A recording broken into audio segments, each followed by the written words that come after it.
네, 반갑습니다. 성투사입니다. 자, 오늘은 포트폴리오를 이렇게 구축하라 라는 제목의 강의를 해드리도록 하겠습니다.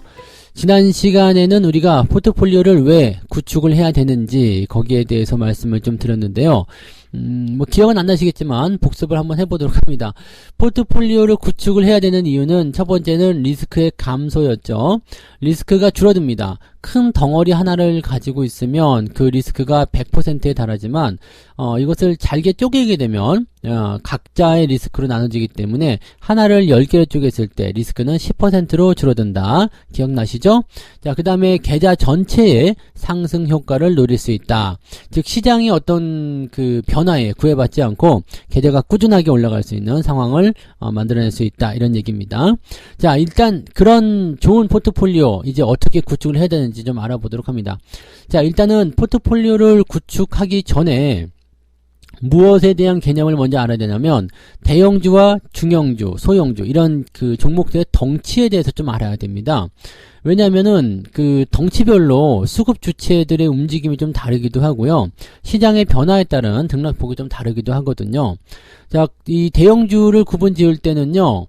1등부터 100등까지 뭐예요? 네, 덩치순입니다. 덩치순. 네, 대형주, 중형주, 소형주니까 덩치순으로, 즉 시가총액을 덩치라고 보면 되겠죠. 시가총액 1등부터 100등까지는 대형주, 101등부터 300등까지는 중형주, 그 다음에 300등 이하로는 소형주, 이렇게 시장에서는 구분하고 있습니다. 물론 이제 느끼는 부분에 따라서 좀 다를 수도 있겠습니다만은 이렇게 시장에서는 구분을 하고 있기 때문에 그렇게 생각하시면 됩니다. 그러다 보니까 시가총액 차이가 좀 많이 나요. 삼성전자 같은 경우는 400조 원에 달하지만은 뭐 현대차 같은 경우는 뭐 40조 뭐 그 정도밖에 안 되잖아요. 그러니까 그런 정도 차이가 나고, 그 다음에 더 시가총액이 작은 것들 보게 되시면은 뭐 2조 원대, 3조 원대 이런 것들도 100위권 안에만 들어있으면 대형주 취급을 받게 된다는 얘기죠. 네, 아무튼 뭐 그런 식으로 차이가 많이 난다는 것 정도만 알고 계시면 되겠고요. 자, 이렇게 대형주와 중형주, 소형주를 구분지어서 나누는 이유는 무엇이냐? 수급이 이 선호하는 종목군들이 좀 달라요. 보통 개인들 같은 경우는 중소형주를 좀 좋아하죠. 그 다음에 외국인이나 기관 이렇게 덩어리가 큰 자금들 같은 경우는 대형주 쪽을 좀 좋아합니다. 그래서 이렇게 수급 동향을 딱 보고 있다가 외국인이나 기관이 들어온다 그러면 대형주가 좀 가겠구나, 지수도 좀 오르겠구나, 이렇게 생각하시면 되는 거고요. 만약에 외국인이나 기관들이 팔아요 그러면서 개인들이 매수를 하는 장이다 그러면 오늘은 소형주들이 또는 개별주들이 움직일 수 있겠구나 라고 수급 분석을 좀 하실 수도 있습니다. 그리고 대형주하고 중소형주 같은 경우는 등락폭 자체도 좀 달라요. 대형주들 같은 경우는 상한가가 치는 건 잘 못 보셨죠? 예전에 뭐 애플칸가 뭐 나온다고 해서 LG전자가 상한가 뭐 친 적이 있었어요. 뭐 그렇게 엄청나게 뭐 특별한 재료가 아닌 이상은요, 대체적으로 상한가가 나오지 않습니다. 어느 정도로 나오냐면 이제 중소형주 같은 경우는 뭐 조그만 재료가 있거나 조그만 수급에 몰리면 상한가 가는 경우도 있는데, 대형주들은 워낙 등치가 크기 때문에 쉽게 올라가지 않죠. 우리가 코끼리를 시소에 앉혀놓고 누르려고 해봐요. 그러면은 코끼리가 쉽게 올라가겠습니까? 뭐 이렇게 그 중장비라도 써야지 올라갈 수 있지 않겠어요? 근데 만약에 가벼운 강아지나 고양이 같은 경우를 시소에다 올려놓고 내가 누른다라고 한다면 당연히 이 강아지는 하늘로 날아가 버릴 수도 있어요. 자, 아무튼 그런 식이죠. 그래서 움직임에 대한 어떤 그런 폭이 조금 다르다라고 우리가 생각하시면 될 것 같고요. 이것을 이용해서 우리가 포트폴리오를 구축하시면 좋습니다. 그러니까 수급을 딱 보고 있다가 개인들이 좀 들어오는 것 같다 싶으면 어떻게 돼요? 중소형주 위주로 포트를 구축하시면 되고, 외국인이 좀 들어오는 양이다 라고 한다면 대형주 위주로 구축을 하게 됐을 경우에 좋은 성과가 나올 수가 있겠죠. 보통은 주가가 오를 때 다 같이 오르고 다 같이 내린다 라고 되어 있는 경우가 있습니다만, 보통은 이렇게 구분이 지어져 있기 때문에 대형주가 올라갈 때는 중소형주가 좀 쉬고요, 중소형주가 갈 때는 대형주가 좀 쉬고, 이런 형태의 느낌으로도 많이 발생이 됩니다. 그래서 시장이 상승장으로 전환됐을 때는 이런 경우는 거의 없어요. 대형주도 올라가고 중소형주도 올라가고 이렇게 나오는 거고, 내려갈 때는 다 같이 내려가죠. 대형주 내려가고 중소형주 내려가고 이런 식으로 되긴 합니다. 다만 앞서서 말씀드린 것처럼 등락폭이 대형주와 중소형주가 서로 다르다 보니까 올라갈 때 더 많이 올라가는 주식, 또 내려갈 때 더 많이 내려가는 주식, 이런 식으로 구분은 좀 지어지긴 합니다. 그래서 그런 정도로 생각하시면 되는 거고요. 이 대형주하고 중소형주, 그 다음에 시장의 방향, 또 수급, 이런 것들을 종합적으로 생각해 보게 되면 우리가 어느 종목에 투자를 해야 되는지, 어느 종목의 비중을 조금 더 많이 가져가야 되는지를 알 수가 있겠죠. 자, 쉽게 예를 들어서요, 상승장이다 라고 봤을 경우에 대형주는 조금 덜 오른다고 그랬죠. 2% 정도 오릅니다. 그 다음에 중소형주는 한 5% 정도 오른다 라고 가정할 수가 있겠죠.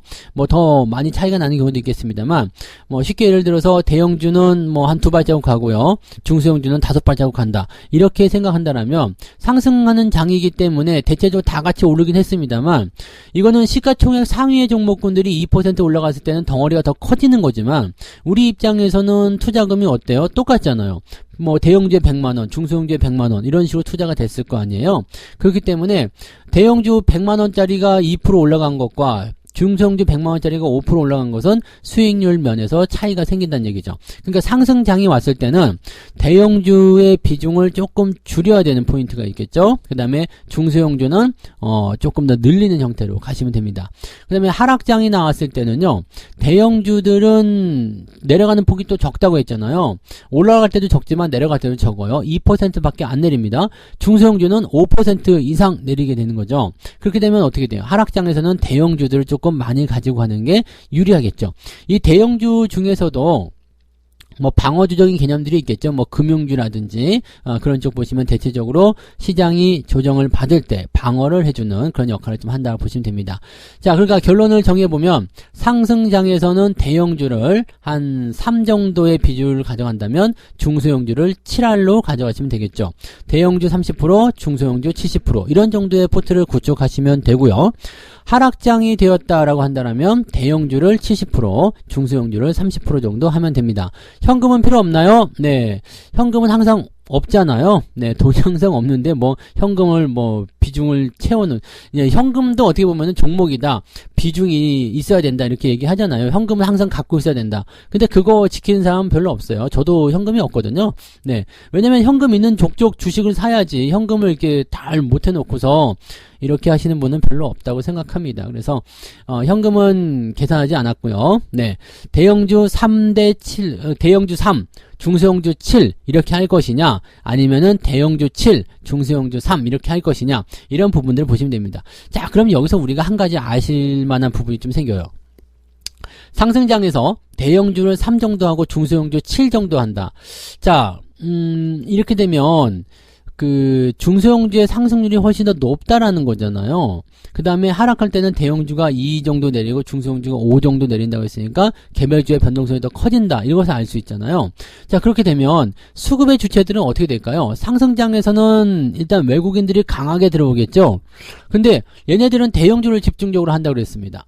그럼 여기서 질문이 하나 생길 수 있겠죠. 아니, 조금밖에 안 오르는데 외국인들은 왜 중소형주 안 하고 대형주 합니까? 라고 할 수가 있는데, 얘네들은 자금이 크잖아요. 우리처럼 똑같이 일괄적으로 그 금액을 집어넣는 것이 아니라 집행자금을 해서 덩어리 자금을 가지고 들어와서 밀어넣는단 말이에요. 그렇기 때문에 보다 안정적인 변화를 노리는 게 중요하겠죠.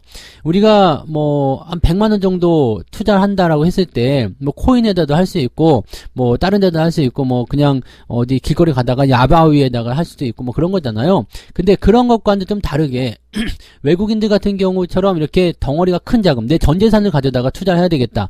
그러면은 어떻게 해요? 손해보면은 굉장히 타격이 올 것이다 생각하기 때문에 투자에 굉장히 신중을 기할 수밖에 없잖아요. 네. 뭐 집을 산다라든지 땅을 산다라든지 이렇게 생각했을 때 생각해보세요. 이거를 그냥 아무런 그것도 없이 그냥 대충 막 확 사버리는 이런 일들은 거의 없다라는 이야기입니다. 그러니까 좀 더 그 덩어리가 커지게 되면요, 수익률의 등락폭보다는 안정성을 더 중요시한다라고 생각하시면 되는 거죠. 그러니까 시장이 상승장으로 전환되고 넘어가고 상승하기 시작할 때, 이럴 때는 이 대체적으로 대형주를 선호하는 현상이 짙어진다 보시면 되겠죠. 이것은 하락할 때도 마찬가지예요. 낙폭이 적은 종목군들을 대응해야 되는 부분들이 있기 때문에 외국인들처럼 금액이 큰 자금이 들어올 때는 올라갈 때는 조금 덜 먹더라도 안정적으로 꾸준하게 상승하는 거, 내려갈 때는 조금 덜 내려갈 수 있는 거, 이런 쪽으로 집중이 된다고 보시면 되는 거죠. 자, 그러면 여기서 포트폴리오를 조금만 더 공격적으로 한번 구축을 해볼게요. 자, 일단은 상승장에서 대형주 3, 중소형주 7이라고 얘기했죠. 자, 그러면 이 상태에서 우리가 대형주 3이라는 것에 먼저 집중을 좀 해봅시다. 대형주는 일단은 포트폴리오 항상 들어있어요. 하락장에서는 7이 들어가고 대형주가 더 많이 들어가고 그 다음에 중소형주가 비중이 더 작아지는 포인트고 그 차이일 뿐이지 이 대형주가 양시장에서 더 많이 들어간다는 것, 항상 자리를 차지하고 있다는 것, 그런 것은 일단은 우리가 주목을 해봐야 될 내용이죠. 자, 그래서 상승장에서도 대형주가 있고 하락장에서도 대형주가 있습니다. 그 비율이 달라질 뿐이에요. 자, 그러면 여기에서 이 대형주라는 것은 어떤 식으로 구분을 지어서 우리가 매수를 했을까요? 즉 이 대형주를 사게 되는 계기가 있었을 거 아니에요. 왜 수급이 들어와서 또는 뭐 아니면 업황이 좋아져서 뭐 등등등 여러 가지 이유가 있을 수 있겠죠. 자, 그러면 여기에서 앞으로 업황이 좋아질 것이다. 뭐 예를 들어서 뭐 반도체가 좋아질 것 같다 생각을 했어요. 그럼 반도체의 대장주라고 볼 수 있는 것은 삼성전자, 하이닉스 이렇게 나올 수 있겠죠. 그건 뭐 우리가 다 아는 거잖아요. 그래서 바로 나오는 겁니다. 자, 그러면 업황 분석에서 반도체가 너무 좋을 것 같은데 또는 전기전자가 너무 좋을 것 같은데 라고 생각이 되면 여러분들 계좌에는 일단 대형주로서 삼성전자, 하이닉스가 들어가 있어야 돼요. 지금이 상승장이라면 삼성전자의 비중을 한 3 정도 가지고 가셔야 되는 거고요. 그 다음에 하락장이었다 그러면 삼성전자의 비중을 한 7 정도 가지고 가야 되겠죠. 물론 이것은 일시적인 예이기 때문에 지수 관련 종목으로 포함되는 삼성전자를 하락장에서 많이 갖고 가게 되면 손해를 많이 보실 수도 있습니다. 자, 근데 기본적으로 이렇게 대형주라는 포지션을 가지고 있게 된다라면은 자, 현재 시점에서는 어떤 수준으로 우리가 판단할 수 있냐면 대형주는 일단은 업황이 좋아지기 때문에 샀어요. 근데 대형주는 뭐라고 했어요? 안정적이라고 했잖아요. 변동폭이 작아요. 변동폭이 작기 때문에 이 부분은 지금 어떤 식으로 이용을 하면 좋을까라는 고민에 빠지게 되죠. 변동폭이 작다. 올라갈 때도 많이 못 먹고 내려갈 때도 많이 잃지 않아. 그러면 여기서 그냥 포트폴리오를 이렇게 좀 답답하게 지루하게 이렇게 그냥 유지할 수밖에 없는 것인가 이 생각할 수 있을 텐데 제가 말씀드린 게 뭐였어요? 조금 더 공격적인 포트폴리오를 구축하자라고 말씀드렸잖아요. 그러면 이 공격적인 포트폴리오를 구축하려면 어떻게 하면 되겠어요? 그 대기업은 분명히 자기 혼자 모든 걸 다 할 수가 없어요. 하청 기업이 있죠. 즉 이 기업과 연계되어 있는 그런 또 다른 중소형 기업을 사시면 됩니다. 쉽게 예를 들어서 삼성전자다. 그러면 삼성전자가 이제 반도체 업황 때문에 올라갈 것 같아요 라고 했다면 반도체 업황 사업 부분에서 연결고리가 있는 중소기업들, 즉 소부장을 사시면 되죠. 소재, 반도체 소재 쪽, 뭐 반도체를 만드는 데 필요한 여러 가지 소재를 판매하는 기업, 그 다음에 부품주들, 반도체에 들어가는 뭐 부품, 이런 것들을 만드는 기업들, 그 다음에 장비, 반도체를 만드는 데 필요한 설비, 장비, 이런 거 하는 업체들. 근데 얘네들 중에서도 삼성이랑 거래 안 하는 애가 있을 수 있겠죠. 삼성이랑 거래를 하고 있는지 아닌지 그 여부를 더 확인하시면서 그렇게 접근하시면 되죠. 그러니까 쉽게 얘기하면 반도체 업황이 좋아질 거라고 생각이 됐어요. 그러면 일단은 기본적으로 삼성전자를 사야 돼요. 삼성전자를 포트폴리오에 담아놓고 이거는 보험적인 개념입니다. 대형주를 꽝 하고 박아놔요. 그리고 나서 반도체 업황이 좋아지는데 삼성전자의 주가도 올라갈 거 아니에요. 자, 올라감에 따라서 수혜를 받는 애들이 있어요. 왜냐면 삼성전자가 업황이 좋아지니까 수익을 더 많이 내기 위해서 난 이런 일들을 하겠다. 이런 식으로 투자하겠다. 이런 식으로 얘기를 많이 하게 되거든요. 그 과정에서 반사 이익을 얻는 것들이 누구냐면 바로 이 소부장, 반도체 관련주다라고 보시면 되죠. 뭐 화학주 같은 경우도 마찬가지일 거고요. 자동차도 마찬가지일 겁니다. 뭐 전기차 같은 경우도 최근에 테마가 형성됐다 보면은 전기차 관련 종목을 샀어요. 전기차 관련 종목 샀으면 뭐 모터 관련한 것, 뭐 그 다음에 뭐 배터리 관련한 것, 아니면 뭐 전장 부품 관련한 것 이런 쪽으로 들어갈 수 있잖아요. 그러니까 이렇게 가장 대표되는 종목을 사놓고 거기서 연결되어 있는 그런 그 중소기업들을 매수해 놓으시면 완벽한 포트폴리오가 구축이 되는 거죠. 자, 그러면 상승장에서는 대형주가 일단은 중심 잡고 끌어올리는 상태에서 중소형주들이 가지고 있는 수익률은 더 커지게 되는 겁니다. 여기서 재밌는 것 중에 하나가 뭐냐면 대형주의 비중 뭐 3이다, 중소형주는 7이다 라고 되어 있지만 대형주를 더 많이 사라는 이야기는 아닙니다. 쉽게 얘기하면 대형주의 어떤 숫자라고 봐야 되겠죠. 대형주를 하나 샀으면 중소형주를 거기에 연결된 거 3개를 더 사라. 뭐 이런 식으로 생각하시면 됩니다.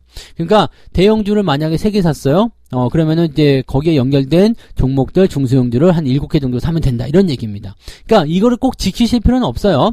야, 대형주 3개 샀으니까 이제 중소형주 7개 사야 돼. 이렇게 하라는 얘기가 아니고 그 정도 비율로 가라는 얘기죠. 즉 쉽게 예를 들어서 삼성전자를 하나 내가 100만 원어치 샀어요. 그러면 삼성전자에서 파생되어 나오는 종목들이 있을 거 아니에요? 그런 종목들을 한 2-3개 정도를 100만 원씩 해서 더 사는 거지. 그러면은 이 반도체 업황이라는 쪽으로 엮인 쪽에서 적어도 300-400만 원 정도의 투자금이 들어갔을 거 아니에요.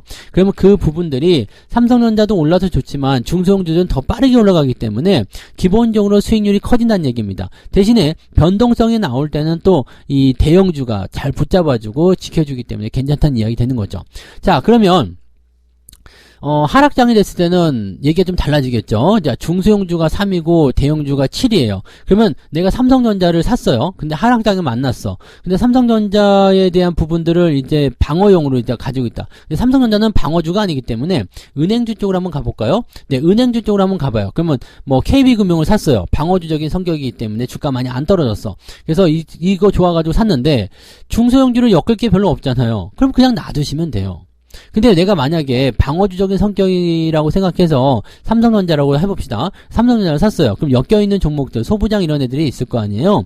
그런 애들이 있으면 삼성전자를 하나를 샀으면 그 다음에 또 같은 업종에 있는 대형주 하이닉스를 하나 더 사시고 그 다음에 소부장 쪽은 하나만 더 사시는 이런 쪽으로 가시라는 얘기입니다. 그러니까 대형주의 어떤 숫자가 늘어나고 그 다음에 줄어들고 그런 부분들은요 중소형주와 연관이 돼야 되고요. 또 이런 부분들은 시장의 상승과 하락에 같이 연결고리가 같이 붙어 있어야 된다는 얘기입니다. 이 부분들을 여러분들이 생각하시면 수익률을 잘 보시게 될 겁니다. 그래서 이렇게 시장의 어떤 움직임에 따라서 변화하는 그런 종목군들을 우리가 상황에 맞춰서 잘 구축해 주시면 되는 거고요. 업황이라는 것은 대체적으로 순환을 하기 때문에 대형주의 상승률이 만족스럽지 않다라면 수익이 발생한 중소형주를 매도하고 대형주는 하락을 견디면서 다음번 주기를 또 기대할 수도 있죠. 쉽게 얘기하면 삼성전자가 많이 올랐어요. 근데 이 삼성전자는 상승률이 한 100%밖에 안 돼. 근데 중소형주 끼고 있는 것들은 한 500%, 600% 나왔어요. 근데 주가가 떨어질 것 같아. 하지만 난 삼성전자 팔기는 싫어. 그러면은 수익이 난 파생된 종목들 있죠. 중소형주만 먼저 파시고 삼성전자는 그냥 개기는 거예요. 기다리시다 보면 또 내려왔다가 다시 올라가는 시기가 있겠죠. 그 시기까지 타고 넘어가는 거죠. 그러면 그 시기 때에서 다시 중소형주 데리고 와서 이 대형주와 같이 붙여서 수익을 내시면 된다. 이런 얘기가 되는 겁니다. 자, 포트폴리오를 구축하는 게 생각보다 간단할 수도 있고 어려울 수도 있습니다. 대형주와 중형주, 소형주, 그 다음에 얘네들이 각각의 상황에서 보여주는 어떤 특징 이런 것들, 또 수급의 동향, 그 다음에 뭐 업황, 뭐 연결고리 이런 것들을 곰곰이 따져보시다 보면 분명히 좋은 포트폴리오를 구축하실 수 있을 거라 생각합니다. 자, 오늘 강의 굉장히 중요한 겁니다. 여러분들 포트폴리오를 구축함에 있어서 내가 어느 정도의 비율을 가져갈 것인가, 뭐 종목에 대한 내용이 아니에요. 종목 숫자에 대한 내용이 아니고 이 대형주, 중형주, 소형주에 대한 내용이니까 이 부분들 반드시 이해하시고 여기에 대한 부분들을 잘 한번 구축해 보시기 바랍니다. 자, 지금은 예를 들어 본다면 상승장 초입으로 들어가고 있기 때문에 대형주와 중소형주가 골고루 섞여 있으면 되겠죠. 그러다가 상승장이 본격화된다면 대형주 쪽의 비중을 조금 더 줄이고요. 중소형주 비중을 조금 더 키우시면 되는 겁니다. 그 다음에 하락장으로 바뀌게 된다면 대형주 쪽 비중을 조금 더 키우고 중소형주 비중을 조금 더 낮추고, 쉽게 얘기하면 이 변동성이 큰 종목군들을 늘렸다 줄였다 하는 식으로 포트폴리오를 구축할 수 있습니다. 그리고 한 가지 더 팁을 드리면 상승장에서는 종목수를 좀 늘려가는 거 좋습니다. 그 다음에 하락장에서는 종목수를 조금씩 줄여가는 거, 그것이 좋습니다. 그러니까 대형주 7이라는 게 어차피 대형주는 많이 못 사거든요. 그러니까 중소형주들을 점점 숫자를 줄여서 그 비율을 맞추라는 이야기 되는 거고요. 상승장에서는 대형주 비율이 어차피 많이 늘어나기가 어려우니까 중소형주를 키워가지고 전체적으로 이 비율을 맞춰주시면 되겠다. 이렇게 보시면 되겠죠. 자, 잘 기억해 주시고요. 좋은 포트폴리오 구축하셔서 좋은 수익률 올려보시기 바랍니다. 자, 고맙습니다. 저는 다음번 강의에서 또 만나요. 고맙습니다. 본 방송에서 제공되는 모든 정보는 투자 판단의 참고 자료이며 투자의 최종 책임은 본 방송을 이용하는 본인에게 있습니다.